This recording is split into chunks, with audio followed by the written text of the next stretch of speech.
കൊടുത്ത കഴിവിൽ നിന്നാണ് ഞങ്ങൾ തേടുന്നത്, അതുകൊണ്ട് കുഴപ്പമില്ല എന്ന വാദത്തെ രണ്ട് തരത്തിൽ പ്രധാനമായി ഇവിടെ വിശദീകരിച്ചു. ഒന്ന്, തങ്ങളുടെ പ്രാർത്ഥന കേൾക്കുവാനും അതിന് ഉത്തരം ചെയ്യുവാനുമുള്ള കഴിവ് അല്ലാഹു സുബ്ഹാനഹു വ തആല ഏതെങ്കിലും ഒരു സൃഷ്ടിക്ക് നൽകിയതായി വിശുദ്ധ ഖുർആനിലില്ല എന്നതാണ് ഒന്നാമത്തേത്. രണ്ടാമത്തേത്, അല്ലാഹു അല്ലാത്തവരോട് പ്രാർത്ഥന നടത്തിയിരുന്ന നബി സല്ലല്ലാഹു അലൈഹി വസല്ലമയുടെ സംബോധിത സമൂഹമായ മക്കയിലെ ബഹുദൈവ വിശ്വാസികൾ അവരും അല്ലാഹു അല്ലാത്തവരോട് പ്രാർത്ഥന നടത്തിയപ്പോൾ അല്ലാഹു കൊടുത്ത കഴിവിൽ നിന്ന് സഹായിക്കും എന്ന് തന്നെയായിരുന്നു വിശ്വസിച്ചത് എന്നും ഇവിടെ വിശദീകരിക്കപ്പെട്ടു. അതുകൊണ്ട് തന്നെ അല്ലാഹു അല്ലാത്തവരോട് മുഹീദ്ദീൻ ശൈഖ് ആയാലും ബദരീങ്ങളായാലും മറ്റേത് മഹാന്മാരായാലും ജീവിതത്തിന്റെ ഏതെങ്കിലും ഒരു സന്ദർഭത്തിൽ അവരോട് നടത്തുന്ന സഹായം തേടൽ, അവരോടുള്ള പ്രാർത്ഥന, അത് ശിർക്കാണ്, വിശുദ്ധ ഖുർആൻ വിരോധിച്ചതാണ്, ലാ ഇലാഹ ഇല്ലല്ലാഹ് എന്ന ആദർശത്തിനെതിരാണ് എന്നതാണ് നാം ഏറ്റവും പ്രധാനമായി മനസ്സിലാക്കേണ്ടത്. ഇതൊക്കെ മുജാഹിദ് പ്രസ്ഥാനം വളരെ കൃത്യമായി ഈ സമൂഹത്തിൽ പറയുകയും പ്രചരിപ്പിക്കുകയും ചെയ്തു. ആ പ്രബോധന പ്രവർത്തനങ്ങൾ നടക്കുന്നതിനിടയിലാണ് ചില ആളുകൾ മുജാഹിദ് പ്രസ്ഥാനത്തിൽ നിന്ന് തെന്നിമാറിപ്പോയി ആദർശപരമായ വ്യതിയാനം സംഭവിച്ച് മാറിപ്പോകുന്നത്. അത്തരം ആളുകൾ ഇപ്പോൾ സമൂഹത്തിൽ നടത്തിക്കൊണ്ടിരിക്കുന്ന ഏറ്റവും വലിയ ഒരു പ്രചാരണമാണ് മുജാഹിദുകൾക്ക് തന്നെ തൗഹീദിൽ പിഴവ് സംഭവിച്ചിട്ടുണ്ട്, കാരണം അവര് ജിന്നുകളോട് പ്രാർത്ഥന നടത്താം, വിജനമായ പ്രദേശത്ത് എത്തിപ്പെട്ടാൽ ജിന്നിനോട് പ്രാർത്ഥന നടത്താമെന്ന് പറയുന്നവരാണ് എന്ന് മുജാഹിദുകൾക്ക് വാദമുണ്ട് എന്ന നിലയിലുള്ള പ്രചാരണം കുറച്ചു കാലമായി നാം കേട്ടുകൊണ്ടിരിക്കുകയാണ്. തീർച്ചയായും അതിന്റെ യാഥാർത്ഥ്യം നാം മനസ്സിലാക്കേണ്ടതുണ്ട് എന്നതുകൊണ്ട് അത് വിശദീകരിക്കാനായി അനസ് മൗലവിയെ ക്ഷണിക്കുന്നു. ആരോട് പ്രാർത്ഥിക്കണം, ആരോടാണ് പ്രാർത്ഥിക്കേണ്ടത് എന്നൊരു മുജാഹിദുകാരനോട് ചോദിച്ചാൽ ആ മുജാഹിദുകാരന്റെ മറുപടി അള്ളാഹുവിനോട് മാത്രമായിരിക്കണം എന്നതാണ്. അതായിരിക്കുമെന്ന കാര്യത്തിൽ ലോകത്താർക്കും സംശയമുണ്ടാവുകയില്ല. ഇനി അങ്ങനെ ആരെങ്കിലും സംശയിച്ചാൽ അവനെന്തോ രോഗമുണ്ട് എന്ന് മനസ്സിലാക്കല്ലാതെ വേറൊരു നിവൃത്തിയുമില്ല. യഥാർത്ഥത്തിൽ എന്താണ് ഇവിടെ സംഭവിച്ചത്? ഈ അടുത്ത സമയത്തായി ചില ആളുകൾ രംഗത്ത് വന്നുകൊണ്ട് അടിസ്ഥാനപരമായി അവർക്ക് ഈ സമൂഹത്തിന്റെ മുന്നിൽ ഒന്നും പറയാനില്ല എന്ന് വന്നപ്പോൾ സമൂഹത്തിനിടയിലേക്ക് ഒരു പുതിയ വിഷയത്തെ അവരിറക്കിവിട്ടു. ആ വിഷയത്തെ ഇറക്കിവിട്ടുകൊണ്ട് പുതിയ വിവാദങ്ങൾ സൃഷ്ടിക്കുവാനുള്ള പണിപ്പുരകളിൽ ചില പ്രവർത്തനങ്ങളിൽ ഏർപ്പെട്ടു. അങ്ങനെ ഏർപ്പെട്ടുകൊണ്ട് ഇസ്ലാഹി പ്രസ്ഥാനത്തിനെതിരെ ആരോപണങ്ങൾ ഉന്നയിച്ച കൂട്ടത്തിൽ ഉന്നയിച്ചൊരാരോപണമാണ് ജിന്നുകളോട് പ്രാർത്ഥിക്കാം എന്ന് പറയുന്നവരാണ് മുജാഹിദുകളെന്ന്. യഥാർത്ഥത്തിൽ നമ്മൾ മനസ്സിലാക്കണം, ഇവിടെ ഈ സമൂഹത്തിന്റെ മുന്നിൽ മുജാഹിദ് പ്രസ്ഥാനം തൗഹീദ് പറഞ്ഞപ്പോൾ ഈ സമൂഹത്തെ മുജാഹിദുകൾ പഠിപ്പിച്ച ഒരു കാര്യമുണ്ട്. എന്താണ് ആ കാര്യമെന്നറിയുമോ? വിശുദ്ധ ഖുർആനിലൂടെ അല്ലാഹു പഠിപ്പിച്ച തത്വം, ഇൻ തദ്ഉഹും ലാ യസ്മഉ ദുആഅകും വലൗ സമിഉ മസ്തജാബൂ ലക്കും വയൗമൽ ഖിയാമത്തി യക്ഫുറൂന ബിശ്ശിർകികും വലാ യുനബ്ബിഉക മിസ്ലു ഖബീർ. നിങ്ങൾ അല്ലാഹുവല്ലാത്തവരോട് പ്രാർത്ഥിച്ചാൽ, നിങ്ങൾ അവരോട് ദുആ ചെയ്താൽ, ലാ യസ്മഉ ദുആഅകും, നിങ്ങളുടെ പ്രാർത്ഥന അവർ കേൾക്കുകയില്ല. വലൗ സമിഉ, കേൾക്കുമെന്ന് ഇനി വാദത്തിന് വേണ്ടി സങ്കല്പിച്ചാൽ തന്നെ, മസ്തജാബൂ ലക്കും, അവർ നിങ്ങൾക്ക് ഉത്തരം തരില്ല. വയൗമൽ ഖിയാമത്തി യക്ഫുറൂന ബിശ്ശിർകികും, നിങ്ങൾ ചെയ്യുന്ന ശിർക്കിനെ പരലോകത്ത് വെച്ച് അവർ നിഷേധിക്കുകയും ചെയ്യും. വലാ യുനബ്ബിഉക മിസ്ലു ഖബീർ, സൂക്ഷ്മജ്ഞാനിയായ അല്ലാഹുവിനെ പോലെ ഈ വിവരം നിങ്ങൾക്ക് അറിയിച്ചു തരാൻ വേറെ ആരുമില്ല എന്ന് ഖുർആൻ പറയുന്നു. അപ്പോൾ അല്ലാത്തവരോട് പ്രാർത്ഥിച്ചാൽ അവര് പ്രാർത്ഥന കേൾക്കുകയില്ല എന്ന് പറഞ്ഞപ്പോൾ ആരോട് പ്രാർത്ഥിച്ചാൽ എന്നാണ് അവിടെ ഉദ്ദേശിച്ചത്? പണ്ഡിതന്മാർ അതിന് നൽകിയ വിശദീകരണം, കൽമലായികത്തി, മലക്കുകളെ പോലെ, വൽ അംബിയായി, അംബിയാക്കന്മാരെ പോലെ, അതുപോലെ തന്നെ വൽ ജിന്നി, ജിന്നുകളെ പോലെ. ജിന്നിനോട് പ്രാർത്ഥിച്ചാൽ ജിന്നുത്തരം തരില്ല, നിങ്ങളുടെ പ്രാർത്ഥന കേൾക്കില്ല, കേട്ടുത്തരം തരില്ല. മലക്കുകളോട് പ്രാർത്ഥിച്ചാൽ ആ പ്രാർത്ഥനയ്ക്ക് അവർ ഉത്തരം തരില്ല. അപ്രകാരം തന്നെ അമ്പിയാക്കളോട് പ്രാർത്ഥിച്ചാൽ ആ അമ്പിയാക്കൾ നിങ്ങളുടെ പ്രാർത്ഥന കേട്ടുത്തരം തരില്ല എന്ന് ഈ സമൂഹത്തെ പഠിപ്പിച്ച പ്രസ്ഥാനമാണ് മുജാഹിദ് പ്രസ്ഥാനം. ഈ സമൂഹത്തിന്റെ എതിരാളികളെ പോലും മുജാഹിദുകൾ അത് പഠിപ്പിച്ചു കൊടുത്തിട്ടുണ്ട്. ഈ പ്രസ്ഥാനം അത് പഠിപ്പിച്ചു കൊടുത്തിട്ടുണ്ട്. അത് പഠിപ്പിച്ചു കൊടുത്തു എന്ന് മാത്രമല്ല, എതിരാളികൾ പോലും സമ്മതിച്ചിട്ടുണ്ട്.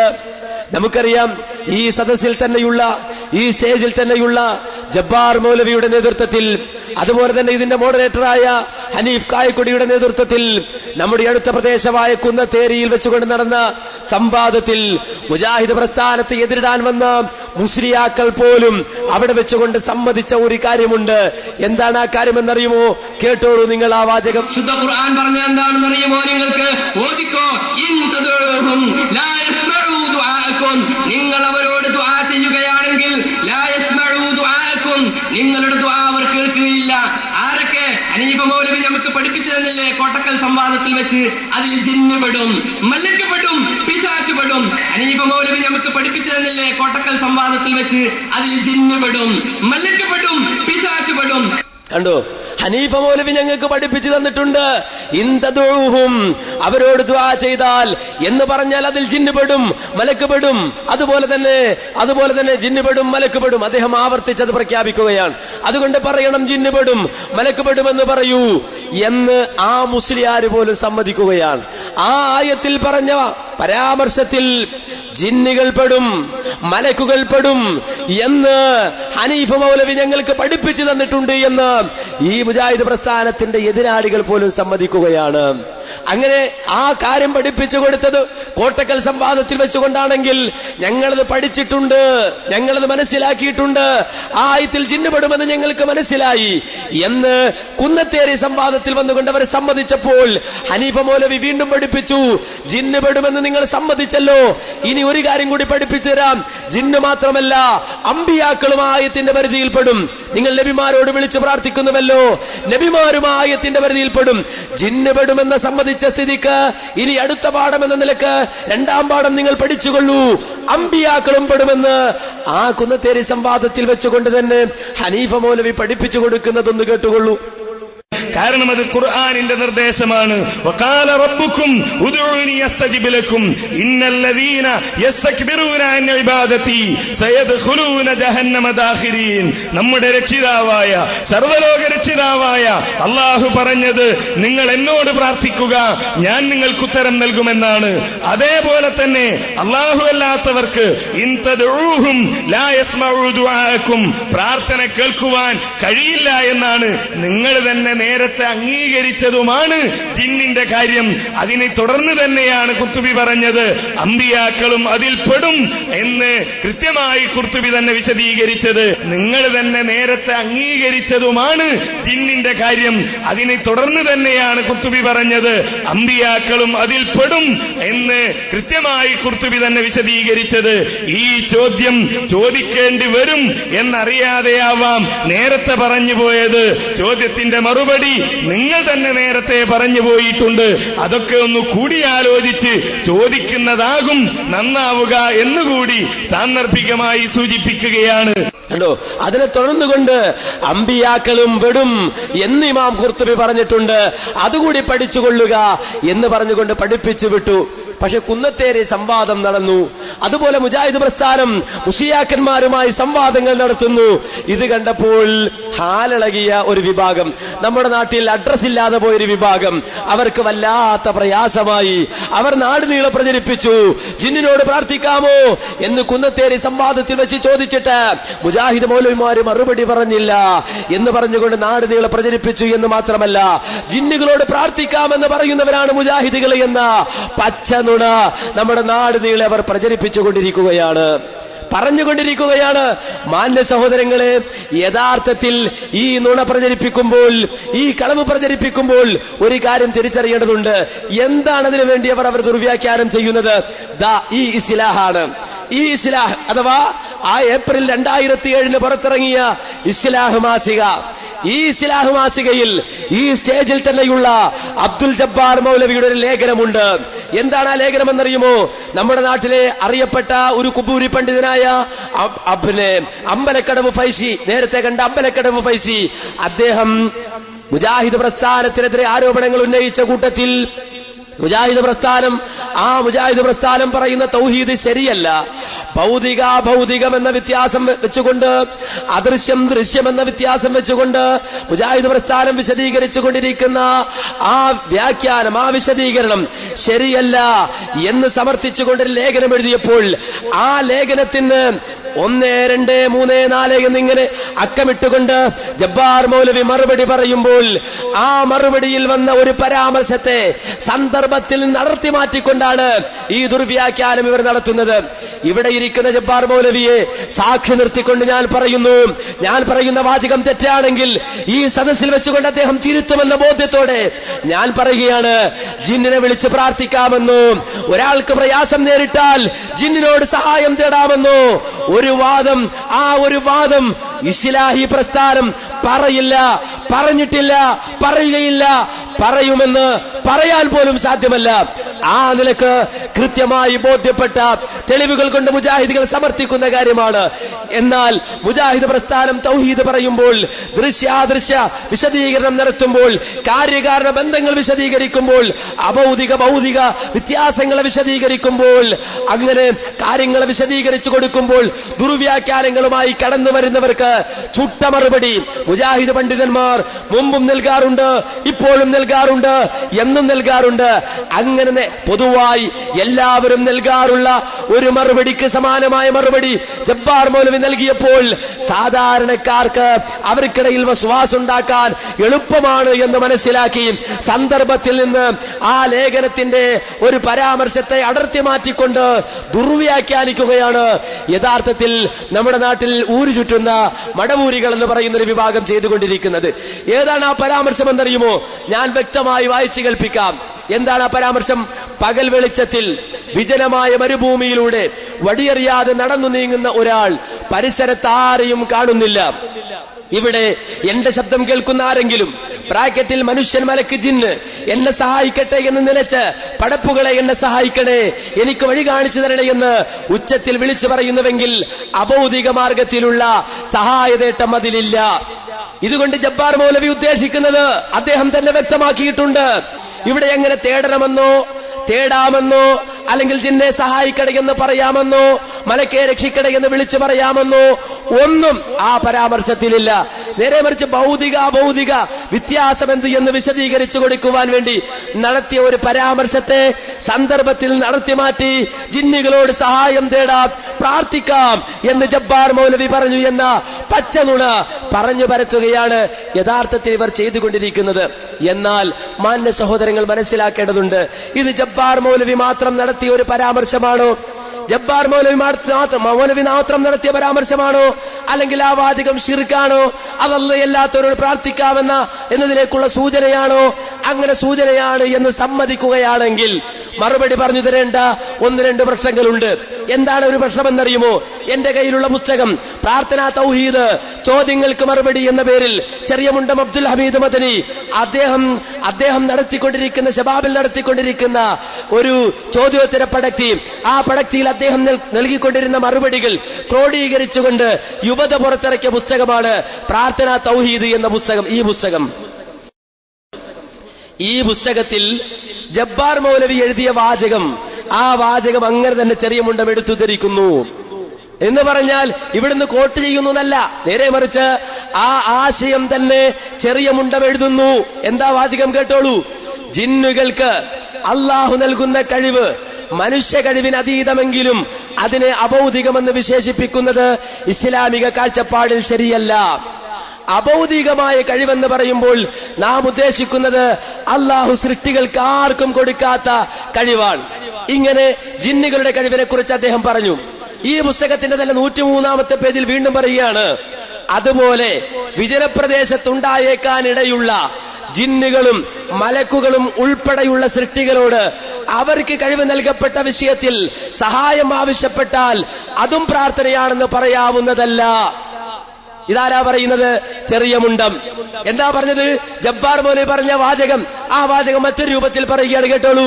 വിജനപ്രദേശത്തുണ്ടായേക്കാനിടയുള്ള ജിന്നുകളും മലക്കുകളും ഉൾപ്പെടെയുള്ള സൃഷ്ടികളോട് അവർക്ക് കഴിവ് നൽകപ്പെട്ട വിഷയത്തിൽ സഹായം ആവശ്യപ്പെട്ടാൽ അതും പ്രാർത്ഥനയാണെന്ന് പറയാവുന്നതല്ല. അപ്പോൾ അത് പ്രാർത്ഥനയാണെന്ന് പറയാൻ പറ്റുമോ, അഭൗതികമെന്ന് പറയാൻ പറ്റുമോ എന്ന ചർച്ചയാണ് ചെറിയ മുണ്ടമോട് നടത്തുന്നത്. എന്നാൽ സന്ദർഭത്തിൽ നിന്ന് അത് അടർത്തി മാറ്റി കണ്ടോ, മടവൂരി നേതാവായ ചെറിയ മുണ്ടം ജിന്നിനോട് പ്രാർത്ഥിക്കാമെന്ന് പറയുന്നു, മലക്കിനോട് പ്രാർത്ഥിക്കാമെന്ന് പറയുന്നു എന്ന് നാട് നീളെ പ്രചരിപ്പിച്ചാലോ? ഇനി അതുകൊണ്ട് അവസാനിച്ചോ? ഇല്ല. മടവൂരികളുടെ തന്നെ അറിയപ്പെട്ട നേതാവായ സലാം സുല്ലമി, അദ്ദേഹം ശബാബിൽ എഴുതിയ ലേഖനമാണ്. ആ ലേഖനത്തിൽ എന്താണുള്ളതെന്നറിയോ? നമുക്കറിയാം, വർഷങ്ങൾക്ക് മുമ്പ് നടന്ന ഒരു സംഭവം, ഹാജറ ബീവിയുടെ സംഭവം. ഹാജറ ബീവി ആ മക്ക എന്ന പ്രദേശത്ത്, ആ വിജനമായ പ്രദേശത്ത്, ഒരു ചെടി പോലും ഇല്ലാത്ത, ഒരൽപ്പം വെള്ളമില്ലാത്ത പ്രദേശത്ത് തന്റെ പിഞ്ചോമനയുമായി ഒറ്റപ്പെട്ടു പോയി. നമുക്കറിയാം, സഫാ മർവക്കിടയിൽ ഹാജറ ബീവി അങ്ങോട്ടും ഇങ്ങോട്ടും ഓടി, കുട്ടിക്ക് ഒരൽപ്പം വെള്ളത്തിന് വേണ്ടി. ആ സമയത്ത് ഒരു ശബ്ദം കേട്ടു. ജിബ്രീൽ അലൈഹിസ്സലാത്തു വസ്സലാമായിരുന്നു അത്. ആ ശബ്ദം പുറപ്പെടുവിക്കപ്പെട്ട സ്ഥാനത്തേക്ക് തിരിഞ്ഞിട്ട് ഹാജറ ബീബി ചോദിച്ചു, നിന്റെ കയ്യിൽ വല്ല സഹായം ഉണ്ടെങ്കിൽ എന്നെ സഹായിക്ക്. ഈ ഹദീസ് എടുത്തുകൊണ്ട് സാധാരണ നമ്മുടെ നാട്ടിലെ കുബൂരികൾ അള്ളയല്ലാത്തവരോട് പ്രാർത്ഥിക്കാം, അഭൗതികമായി മറ്റുള്ളവരോട് സഹായം തേടാമെന്ന് സാധാരണ പറയാറുണ്ട്. അങ്ങനെ ഒരു മുസ്ലിയാർ തെളിവ് ധരിച്ചപ്പോ സലാം സുല്ലമി തന്റെ ലേഖനത്തിൽ അതിന് മറുപടി പറയുന്നു. എന്താ പറയുന്നത് കേട്ടോളൂ. ഹാജറ ബീവിയുടെ മലക്കിനോടുള്ള ഈ സഹായം തേടൽ ബ്രാക്കറ്റിൽ ഇസ്തിഹാസ ശിർക്കാണെന്ന് ഒരു വഹാബിയും വാദിച്ചിട്ടില്ല, വാദിക്കുകയുമില്ല. ഈ പുരോഹിതന്മാർക്ക് കാര്യകാരണ ബന്ധത്തിനപ്പുറം അഭൗതിക മാർഗം, മറഞ്ഞ വഴി എന്നെല്ലാം പറയുന്നതിന്റെ ആശയം എന്താണെന്ന് മനസ്സിലാവാതെ പോയതാണ് ഇത്തരം വിഡ്ഢിത്തങ്ങൾ എഴുതാൻ ഇവരെ പ്രേരിപ്പിക്കുന്നത്. ഹറാം തിന്നുന്നവർക്ക് സത്യം ഗ്രഹിക്കാൻ പ്രയാസമായിരിക്കുമെന്ന് ഇമാം ഗസാലിയെ പോലുള്ള പണ്ഡിതന്മാർ പ്രഖ്യാപിച്ചത് വളരെ യാഥാർത്ഥ്യമാണ്. എന്നിട്ട് അദ്ദേഹം ഒരു ഉദാഹരണത്തിൽ പറയാ. എന്താ ഉദാഹരണം കേട്ടോളൂ. ഈ സംഭവത്തിന് ഉദാഹരണം പറയാണ്. നോക്കുക, നാം പറയുന്ന ഈ വാദം എന്താണെന്ന് പോലും മനസ്സിലാക്കാതെയാണ് ഇവർ ഖണ്ഡനം എഴുതുന്നത്.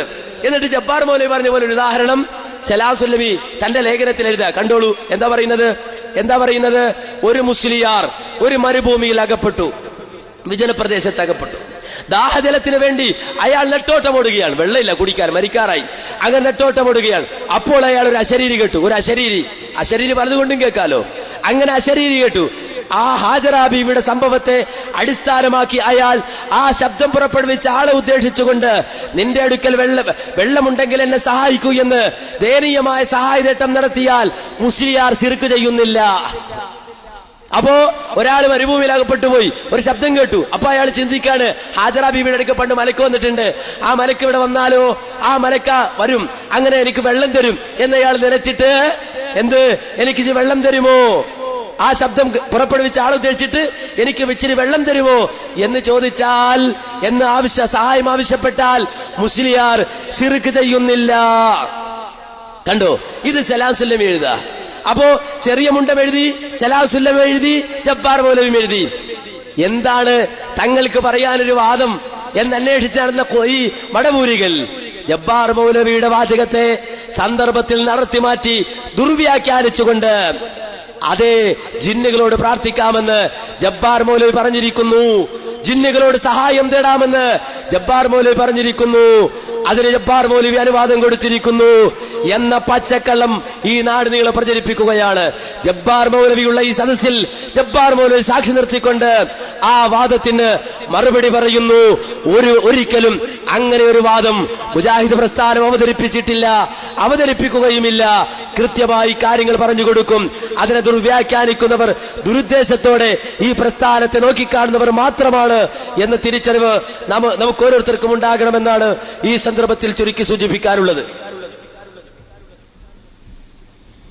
അള്ളാഹുവിനോട് മാത്രം പ്രാർത്ഥിക്കണമെന്ന് പ്രബോധനത്തിന്റെ മുഴുവൻ മേഖലകളിലും പറഞ്ഞുകൊണ്ടിരിക്കുന്ന മുജാഹിദ് പ്രസ്ഥാനത്തിനെതിരെ ഒരു വിഭാഗം നടത്തിക്കൊണ്ടിരിക്കുന്ന ദുർവ്യാഖ്യാനത്തിന്റെ ആഴമാണ് നമുക്കിപ്പോൾ മനസ്സിലായിരിക്കുന്നത്.